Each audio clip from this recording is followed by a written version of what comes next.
Hello friends, आप सभी ने रूल ऑफ 72 के बारे में सुना ही होगा। आप अपने इन्वेस्टमेंट में किस तरह से ग्रोथ कर रहे हैं उसको मापने का सबसे आसान तरीका है रूल ऑफ 72। ये रूल किसी इन्वेस्टमेंट की इंटरेस्ट रेट या एनुअल ग्रोथ % का पता लगाता है।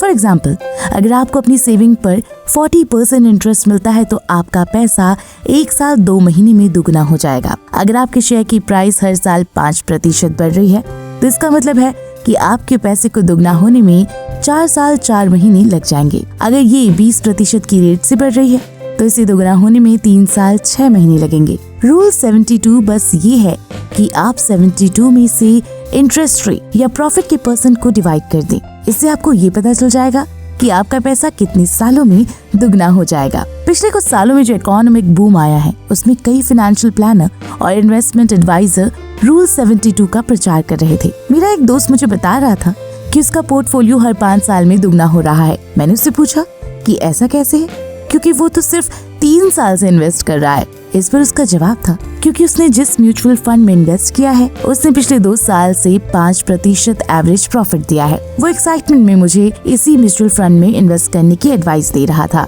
लेकिन मैंने धन्यवाद देते हुए इनकार कर दिया। मैं हैरान थी कि उसे लग रहा था कि उसे उसके इन्वेस्टमेंट में लगातार प्रॉफिट ही होता रहेगा। मैंने उसे बुल और बियर की कहानी सुनाई। बुल और बियर की कहानी ये है कि बुल यानी तेजड़िया सीढ़ियों से चढ़कर ऊपर जाता है, जबकि बियर यानी मंदरिया खिड़की से छलांग लगाकर सीधा नीचे आता है। दूसरे शब्दों में एवरेज रिटर्न सिर्फ एवरेज इन्वेस्टर्स के लिए होते हैं। दोस्तों, आप अपने इन्वेस्टमेंट से हमेशा ही प्रॉफिट हासिल करने की उम्मीद नहीं कर सकते हो। अब बात करते हैं एक दूसरे तरीके की। इन्वेस्टर एक और तरीके से वेलोसिटी ऑफ मनी से फायदा उठा सकते हैं और वो है हाउस मनी से खेलना। जैसे बेंजामिन ग्राहम ने द इंटेलिजेंट इन्वेस्टर बुक में कहा है कि इंटेलिजेंट इन्वेस्टर को स्मॉल कैप स्टॉक्स को खरीदना चाहिए। इसका कारण ये है कि small cap stock blue chip stock की तुलना में ज्यादा तेजी से दोगुना या तिगुना हो सकते हैं। चूँकि लार्ज कैप स्टॉक की बजाय स्मॉल कैप स्टॉक की ज्यादा तेजी से दुगना या तिगुना होने की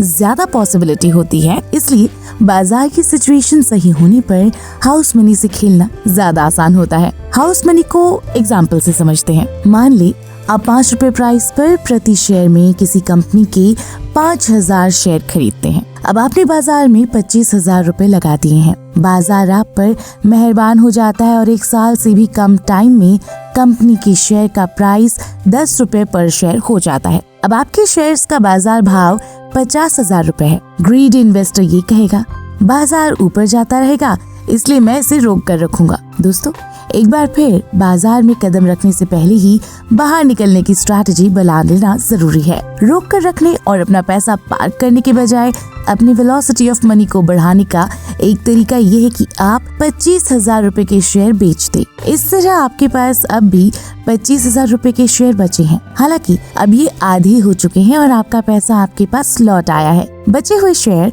जिनका बाजार भाव इस टाइम 25,000 रुपए है, अब शेयर कितना भी ऊपर या नीचे आ जाए आप परेशान नहीं होते हैं, क्योंकि बाकी बचे शेयर आपके लिए फ्री हैं। इस स्ट्रैटेजी का इस्तेमाल अक्सर किया जा सकता है, लेकिन हमेशा नहीं। कई बार ऐसा होता है कि जब शेयर का प्राइस 5 रुपए से 8 रुपए हो जाता है और 10 रुपए के प्राइस तक पहुंचा ही नहीं है, इसलिए इसे रोक कर रखें। कई बार शेयर का प्राइस 5 रुपए से भी कम हो सकता है, जिस कारण या तो आपका पैसा डूब जाता है या आप उस शेयर को लंबी टाइम तक रख सकते हैं। लेकिन ये देखा जाता है जब आप शेयर बेचकर अपनी ओरिजिनल इन्वेस्टमेंट कैपिटल बाहर निकालने की स्ट्रैटेजी का पालन करते हैं तो आपको अपने इन्वेस्टमेंट के बारे में ज्यादा अच्छा महसूस होता है, भले ही आपको इसमें ज्यादा कमाई नहीं हुई हो, क्योंकि आपने आधे शेयर हटा लिए हैं। दोस्तों, अगर आप शेयर मार्केट में एक्सपर्ट बनना चाहते हैं और इस सब्जेक्ट के बारे में ज्यादा जानना चाहते हैं तो आपको बेंजामिन ग्राहम की द इंटेलिजेंट इन्वेस्टर बुक जरूर पढ़नी चाहिए। द इंटेलिजेंट इन्वेस्टर बुक को शेयर मार्केट की बाइबल कहा जाता है।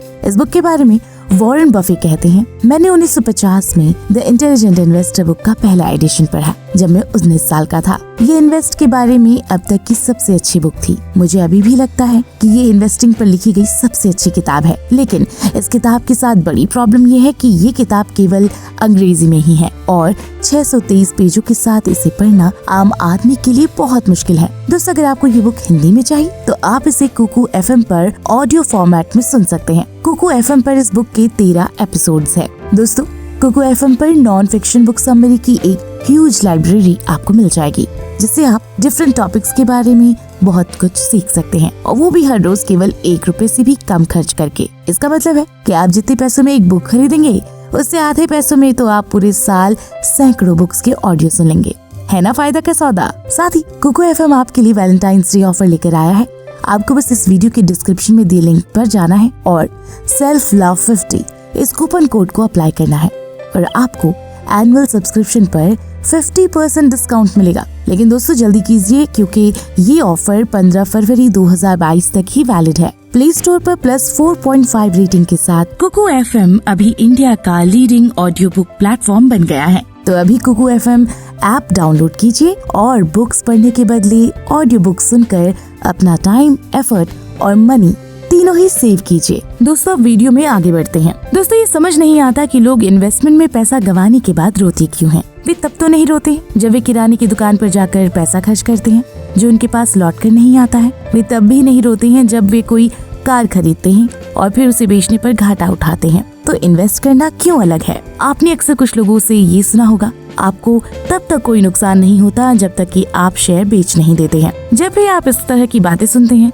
तो अक्सर इसका मतलब ये होता है कि उसने हाई प्राइस पर खरीदा है और अब प्राइस कम हो गए हैं और अब वो प्राइस बढ़ने का इंतजार कर रहा है। इस तरीके से सोचने में कुछ दम तो है, लेकिन सिर्फ खास सिचुएशंस वाले मामलों में ही। इसके बिल्कुल उल्टा ये विचार है कि अपने नुकसान को जल्दी कम कर लें। ऐसे मौके रहे होंगे जब आपने गलत इन्वेस्ट कर दिया और आपके इन्वेस्टमेंट का भाव चढ़ने के बजाय कम हो गया। अगर शेयर का भाव कम हो रहा है और आपको ये लगता है कि आपको बेचकर निकल जाना चाहिए, तो आपको किस प्राइस पर बेचना चाहिए? इसका जवाब है, आप खुद से पूछिए कि क्या इस प्राइस पर मैं इस कंपनी के शेयर और खरीद सकता हूँ। अगर आपका जवाब ना है तो शेयर बेचकर अपने बढ़ते नुकसान को कम कर लें, क्योंकि अगर आपका ध्यान नुकसान पर बहुत ज्यादा केंद्रित है और आप बुरा डिसीजन लेने के लिए अफसोस करते हैं, तो आपको शेयर बेच देना चाहिए। आपको बस नुकसान कम करके बाहर निकल जाना चाहिए, क्योंकि जैसा हम पहले के वीडियो में बात कर चुके हैं कि 10 इन्वेस्टमेंट में से 2 या 3 बुरे होंगे, 2 या 3 अच्छे होंगे और बाकी आलसी की तरह पड़े रहेंगे। आपको अक्सर आलसी स्टॉक को पड़े रहने देना चाहिए जब तक कि वे पैसों का नुकसान न कर रहे हों। अगर वे तेजी से कम होते हैं तो आपको उन्हें बेचकर अपना नुकसान कम कर लेना चाहिए। अपनी गलतियों को रिव्यू करते रहें और सबक सीखते रहें। आपने एक और इन्वेस्टमेंट स्ट्रैटेजी के बारे में अक्सर सुना होगा, लॉन्ग टर्म के लिए इन्वेस्ट करो और सिर्फ ब्लू चिप शेयर ही खरीदो। लेकिन ये पुराना आइडिया है। आज के इन्फॉर्मेशन एज में ये काम नहीं करता है। ये पुरानी स्ट्रैटेजी अब इसलिए बेकार है क्योंकि ब्लू चिप शेयर अब ब्लू चिप शेयर नहीं रह गए हैं। फॉर एग्जाम्पल, अगर आपने 20 साल पहले ओनिडा कंपनी में इन्वेस्ट किया होता तो आप इस टाइम दर्द से तड़प रहे होते, क्योंकि आज इसकी वैल्यू 0 हो गई है। हालांकि ये ब्लू चिप शेयर था। हम में से हर एक को जो असली क्वेश्चन पूछना चाहिए वो ये है कि ब्लू चिप शेयर कितने लंबे टाइम तक ब्लू चिप रहेगा। आज की फॉर्च्यून 500 कंपनीज में से कई आज से 10 साल बाद शायद मौजूद ही न रहे, क्योंकि टेक्नोलॉजी बहुत तेजी से बढ़ रही है और नए नए आविष्कार हो रहे हैं। ब्लू चिप कंपनीज जो पहले 65 साल तक कायम रहती थी, अब सिर्फ 10-20 साल तक कायम रह पाती हैं। ये दर्शाता है कि बिजनेस की पुरानी स्ट्रैटेजी आज की दुनिया में काम नहीं कर रही है। तेजी से बदलती टेक्नोलॉजी के इस युग में कोई कंपनी सिर्फ चंद सालों में उठ और गिर जाती है।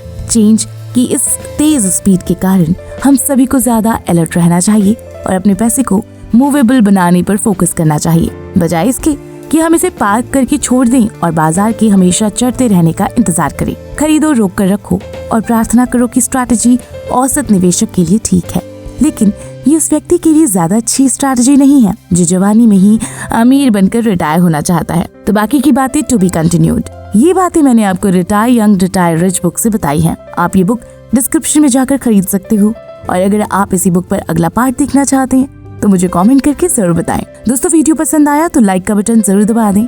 साथ ही ऐसी ही काम की बातों के लिए चैनल को सब्सक्राइब करें और डिस्क्रिप्शन में दिए लिंक से ज़ेरोधा या एंजल वन से अपना डीमैट अकाउंट ओपन करना ना भूलें।